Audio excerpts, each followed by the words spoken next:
definitely have a lot of editing to do. Oh yeah, don't worry. Definitely. It only takes 5 hours to edit one of these.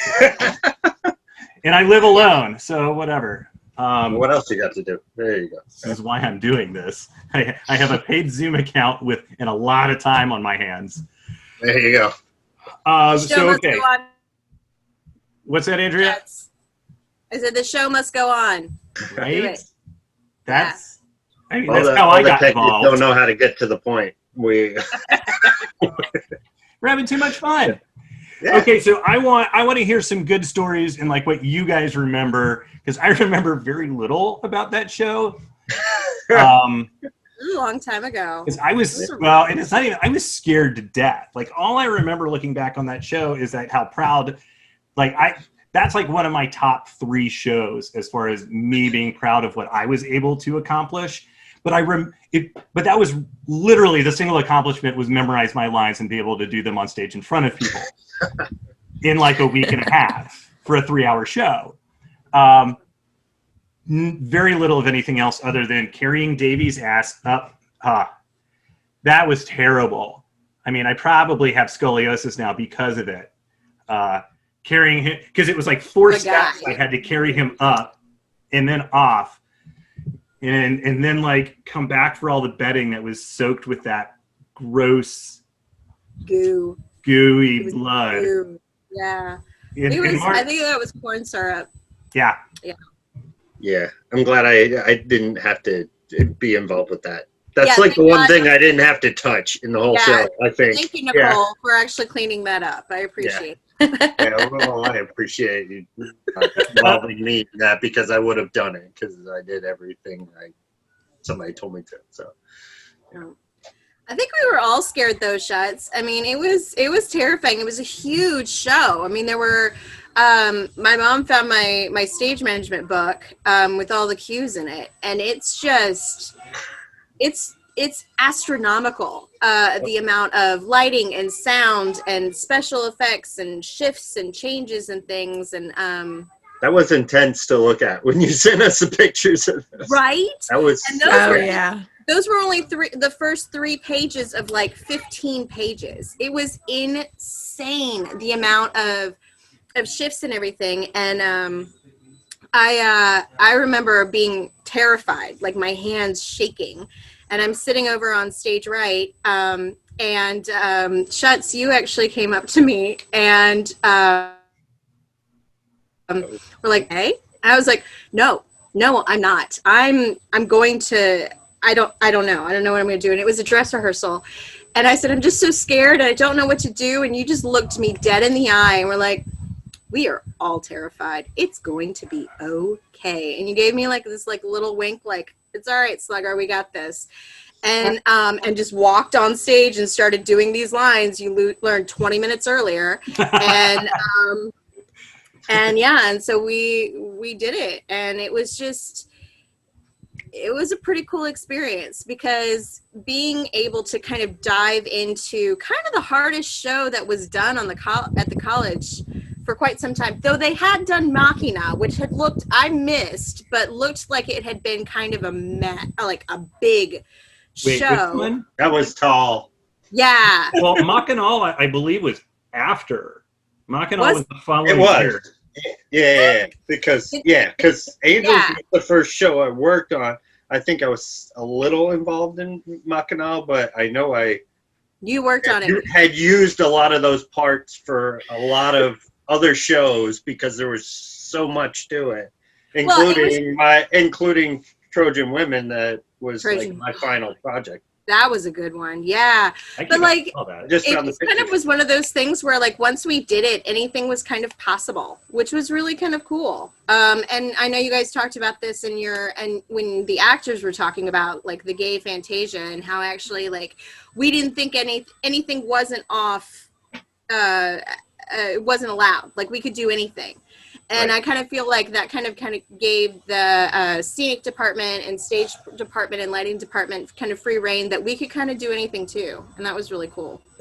Yeah, and I know in like the monster reunion call too, there was talk in some of the conversations, both like the breakouts and in the big rooms about like, I mean, part of it was probably being just, cocky, we can do anything, but part of it is like, I mean, like, no, we can't do that just is not something that came up very often.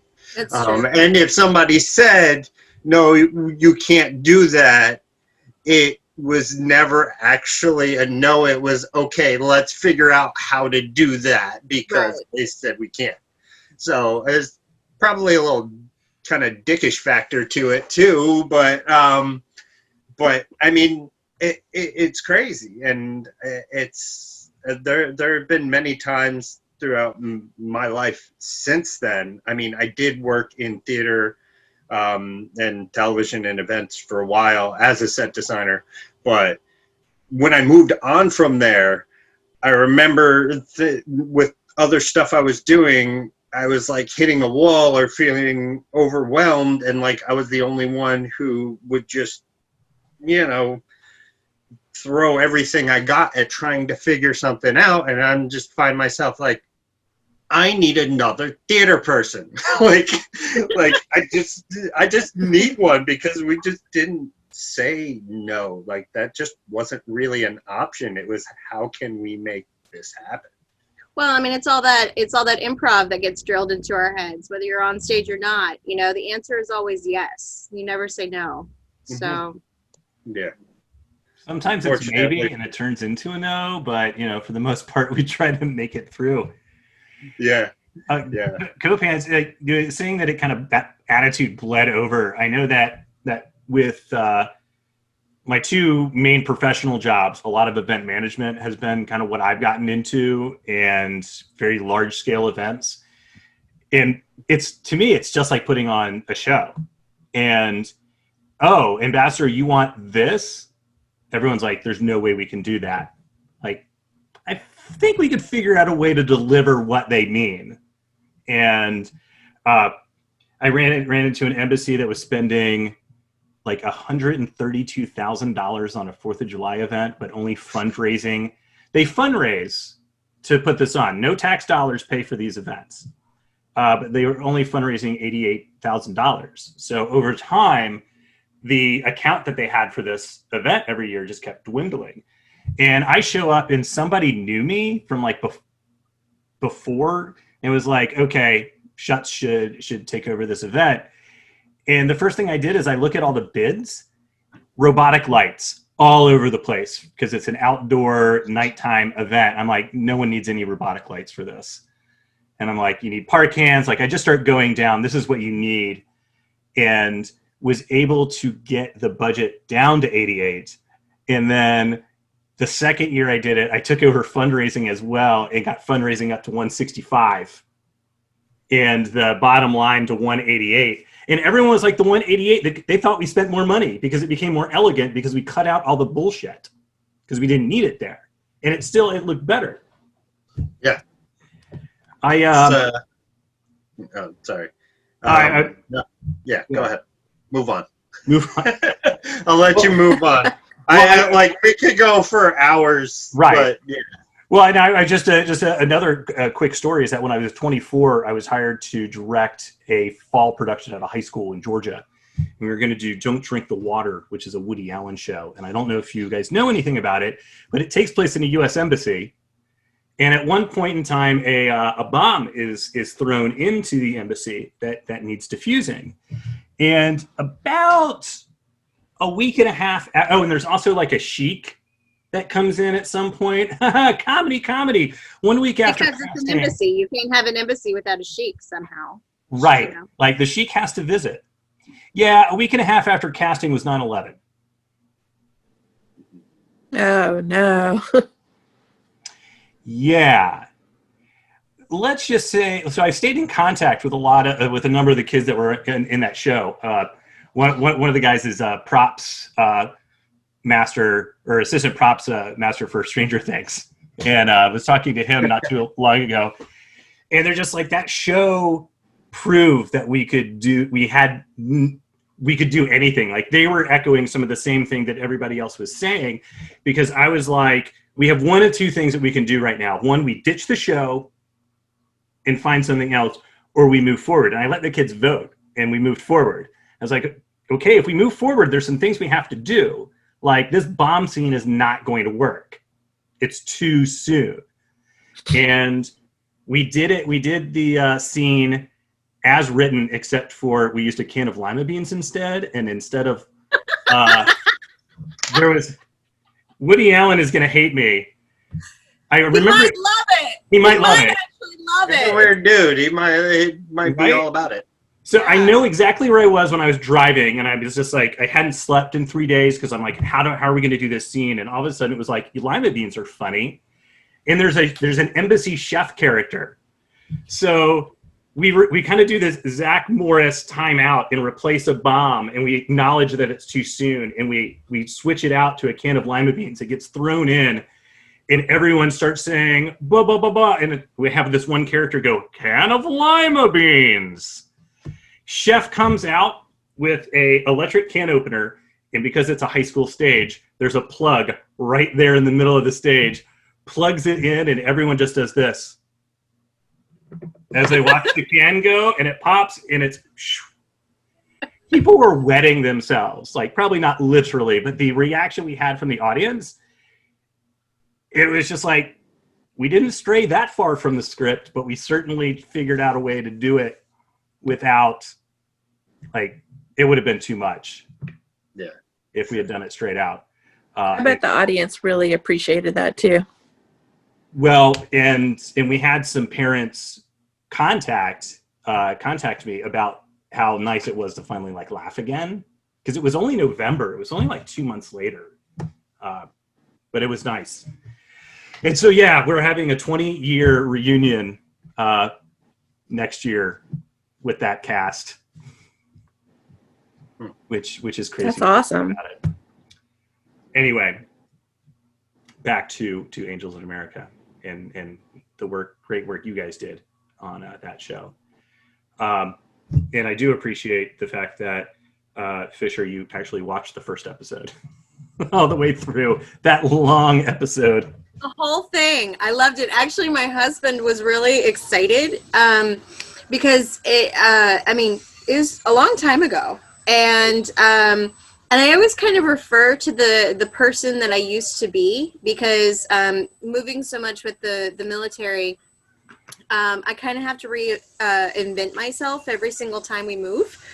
Because I met him in San Diego. I was actually working at a production company. We did AV for conventions and things, so like Comic-Con and ARP conventions and things like that. I was the office manager there.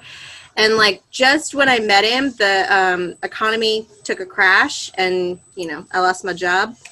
But like ever since that, I've been doing like all of these little itty bitty jobs, and so for him to actually like get to talk to me about like, this is what I did, and this is a really big production, and it actually meant something, and there's meaning and interest. It was really kind of cool to walk down memory lane and laugh and talk about all that fun stuff. So well, then it was fun for me after the fact when I saw like the three of you posting, and I was like, first show at the school. This would be an interesting perspective to jump into after having Rob, Daniel, and a bunch of actors talking about the situation. Right. Yeah. I'll tell you, every single time I hear "It's Raining Men," I think of Doug. Yeah, me too. Absolutely. Time. That color is mauve. Yeah, it's yeah. Every single time, I cannot hear that without picturing Doug Streeter in drag. That's just those two are just go together. Yep, it's true. I love the fact that I think he was holding out that they weren't actually going to put him in drag until like the costume actually came, and he's like, my mom, I don't know if my mom's gonna. I'm like, your mom? I'm gonna be bent over a bench at some point, and I'm kissing a dude. Yeah. That it's so funny. Like, I mean, I I was planning to watch that episode anyway, and when I saw you were posting it, because just the memories of that. It actually, I had to stop like halfway through because I had to go somewhere else and the video froze and whatever.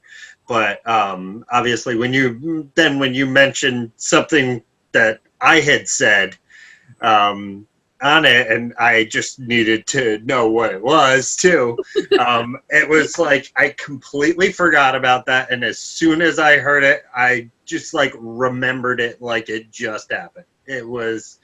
Hi, Mom. I like the validation of it actually being a real story and not just something I made up. You were like, oh yeah, like. Doesn't matter. It was a great story. Who cares? It was a great. Weren't you? I mean, that was. I think I remember that being stage left, wasn't it? Wasn't that your side? Yeah, I was stage left. Were you there when that happened too? Or probably. That was a Mom. Hi, Dad. What I remember is that there was an entire like crew of people, like a couple feet from us, behind the curtain. I was stage right. Sorry, I forgot. Yeah, because you were. But I thought that happened stage right. Like I'm looking at the audience, and it was on the right side. I moved around so much on that show. I was never in one spot. I was under the stage. I was stage right, stage left. Yeah, the stage says where you were at what time. So if we want to, we could actually look at the script and figure it out because I've got it. I was under. I was under the stage for like at least 3 scenes. Yeah. For that trap door and all the stuff that went on with that. So yeah. I don't remember the gunpowder though in the book. Well, you didn't. That's one of those things you didn't really have to know. You just needed to know the fucking book caught on fire, and that was it. It was me and Rick right before it went on. Boom. Let it up. Yeah. All right. That's. I mean, that was the first. I mean, I was surprised when he told me that was involved. Especially since I just met this guy a couple months before and I knew very little about him other than I liked him and he was crazy and I was trapped in like a 6-foot square with the guy 6 by 6 by 6 basically because we were under the stage just laying down with this dude and he's like, oh yeah, there's gunpowder in there. Cool. Yeah. So, but it worked every time. Every time. That was Danetta who opened it, right? I was under the stage. You got me. I just knew a big book went up, book came down, and we had to smother it when it came down. Light on fire, send it up, come down, smother, bye bye, and then run to the next thing. Exactly. And run. Yeah. I honestly have very little concept of what that show looked like from the other side because I actually only got to see the show once because I had to call the show opening night. And and I had 2 hours practice. I walked in to sweep the stage, and Joy was there, which was a little weird because she didn't usually show up that early before call. And she told me that to make it, and she's holding my hands, and she's wringing them, and she's looking deep into my eyes the way that Joy can, like you just love it. And she's like, okay, Andrea, Pookie, darling. Get to the point. Stacy can't be here, and you've done such a great job, and we need you to call the show. And I was like, I'm sorry. And she goes, and you have 2 hours to practice, and you've got this, and everybody's coming in, and it's gonna be great. And yeah, so the lighting and sound were there, and the stage wasn't, because that I already knew because I had already been backstage. But we ran everything as much as we could, and it worked out really, I thought it was great, but it was such an amazing experience to actually see the show, to see all of the things that we had been working on. And it was gorgeous and brilliant, and fun. And everybody that worked on that show knew their job so well, that even me, if I messed up or called something weird, everybody was supporting everybody else, going, I got this. You don't need to call this. It's okay. You don't need to worry about this. I know what I'm supposed to do. We've practiced this. And it was a cool experience. But yeah, it definitely prepared. Nicole, you were a props runner? Yes, I was. What were like your big memory moments? The one I remember the most is, I don't even remember what scene it was, but we had to bring out a couch and a lamp and a table and like 50 other things. And we were behind the curtain while you guys did your performance, and we just, waited for the whole thing. And I think the thing that was most memorable about it is we actually got to breathe for a second. But we saw you guys perform from behind you, and there was a little bit of light, so that's the closest we got to see the show, but it was amazing. Yeah. But that is the crazy thing about like being backstage, is a lot of times, especially if you come in late like I did, you kind of don't know what it's actually supposed to look like on the other end. You just know you take this, like the concepts are already there. If everybody's kind of done their job up till that point, you just know this ends up here, this does this at this point. It's really interesting, because it's like, I mean, the show could be incredible, or the show could be awful, and you have no idea from back there. You just know you're moving the thing to the place and doing the thing with it. And but it's, I mean, but that's really kind of the interesting thing about working in theater, especially on the technical side, that I've kind of appreciated in other aspects of my life as I've moved forward and doing other kinds of work, is kind of taking that overall vision and just breaking it down to the nuts and bolts. And that doesn't mean that that overall it's boring or it's just, plain and simple, but, just taking everything and kind of putting it together is, I don't know, and making something much bigger than your little part of it out of it is just, I mean, that's just something that from my experience, you don't really get anywhere else, I jokingly call working on a play the most intimate form of team exercise you can ever, like team building, or group project, the most intimate group project you can ever work on. Oh yeah. Absolutely. Oh yeah. Like in no other profession can you cuss someone out and then later that night share a beer and just be like, oh, God. Like that happened at least. I mean, I'm sure I was a cocky kid. I'm probably still a little bit now, but no, not you, Copan. Not at all. Yeah, in general, I think. But in general, I got along with everybody. But yeah, I mean, I would definitely, especially when you were in the shop, you were kind of like, one of the protected ones when you were in the shop, I guess. And you just could, I mean, so much cursing and yelling at each other in the shop that you go out and join everybody else. And that's just kind of the mode you're in. Especially working with somebody like Rick. And when I started, I was working with Phil, and I'm gonna save some of those stories for the shop assistants thing. Yeah, that'll be a fun one. I'm looking forward to there's gonna be a lot of people. I'm scared.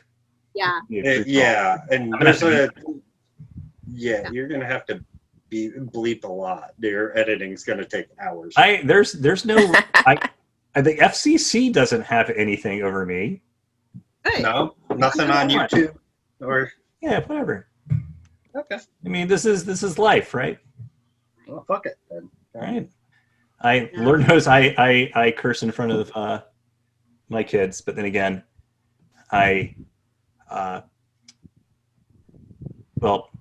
Fisher will know, being in a military family. Yeah. Oh no, because I'm a well-educated sailor. Right. So like my vocabulary is up there, and my daughter is 8. And I was chatting with her the other day, and I said, well, mommy says cuss words all the time. I had to actually explain to her what a cuss word was because it's so part of my natural speech patterns. Right. And I was like, basically, it's the words you're not allowed to say at school. She's like, oh, yeah, you say fuck all the time. I love it.